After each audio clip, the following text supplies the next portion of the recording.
경남 산청에선 지금까지 10명이 숨졌습니다. 실종자 수색도 본격적으로 시작됐지만 4명은 아직 찾지 못하고 있습니다. 현장 연결합니다. 신동식 기자, 더 구조된 사람은 아직 없습니까? 네, 경남 산청군 호우피해 통합지원본부에 나와 있습니다. 날이 밝으면서 실종자 수색 작업도 곧 시작될 것으로 보입니다. 산청은 이번 폭우로 10명이 숨지고 4명은 실종된 상태입니다. 어제도 늦은 밤까지 실종자 수색 작업이 계속됐지만 실종자를 구조했다는 소식은 아직 전해지지 않고 있습니다. 문제는 사고 지점으로 가는 길이 진입 자체가 어렵다는 겁니다.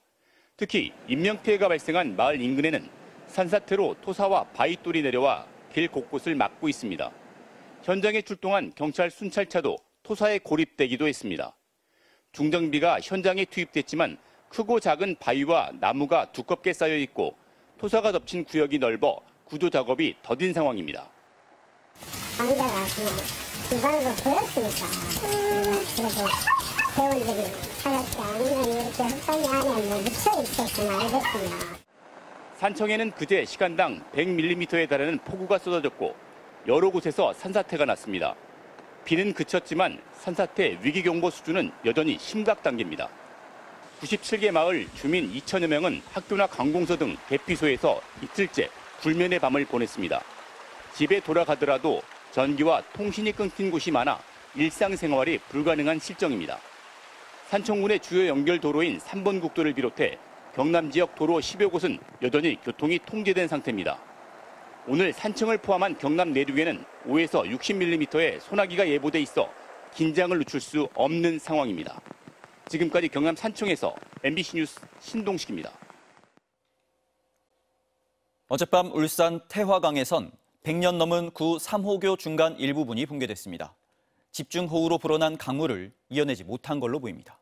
정인곤 기자입니다. 중구와 남구를 잇는 보행교인 구 3호교. 다리 입구로 향하는 길목마다 출입 통제선이 설치돼 있습니다. 중구에서 남구로 향하는 다리 초입 부분에는 성인 주먹보다 큰 균열이 생겼습니다. 상판에 큰 균열이 생긴 다리는 일부분이 그대로 주저앉은 채 아슬아슬하게 버티고 있습니다. 한눈에 봐도 다리는 20m 정도 구간이 밑으로 2m 가까이 가라앉은 모습입니다.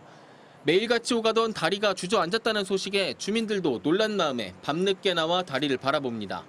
솔직히 저 구 3호교가 무너질 거라고 생각을 해본 적은 한 번도 없어요. 옛날부터 그냥 계속 오랫동안 세워져 있어서 많은 비로 인해서 무너질 거라고 생각해 본 적이 없어요. 지난 1924년에 건설된 울산 최초의 근대식 교량으로 국가 등록문화유산인 구 3호교는 2년 전 정밀안전진단에서 C등급을 받고 지난 5월부터 보수공사에 들어간 상황이었습니다. 울산에 300mm가 넘게 쏟아진 물폭탄에 태화강 둔치가 모두 잠길 정도로 강물이 불어나고 유속도 빨라졌는데 이런 상황에서 다리 상판을 버티던 교각 일부가 파손되거나 유실된 것으로 추정됩니다. 정밀안전진단 업체에다가 의뢰를 해서 이제 날이 밝으면 뭐 수중 조사를 하든 여러 가지 방법으로 일단 원인을 먼저 파악해야 될 것 같습니다. 갑자기 쏟아진 물폭탄에 100년 넘게 지켜온 태화강 위로 주저앉은 구 3호교. 회생 불가능 판정이 내려져 소중한 유산이 다시 일어서지 못하게 될까 우려됩니다. MBC 뉴스 정인곤입니다. 이재명 대통령이 논문 표절 등의 의혹을 받아왔던 이진숙 교육부 장관 후보자 지명을 철회했습니다. 보좌진 갑질 의혹을 받아온 강선우 여가부 장관 후보자에 대해선 임명수순에 들어갔는데요. 김재경 기자의 보도입니다.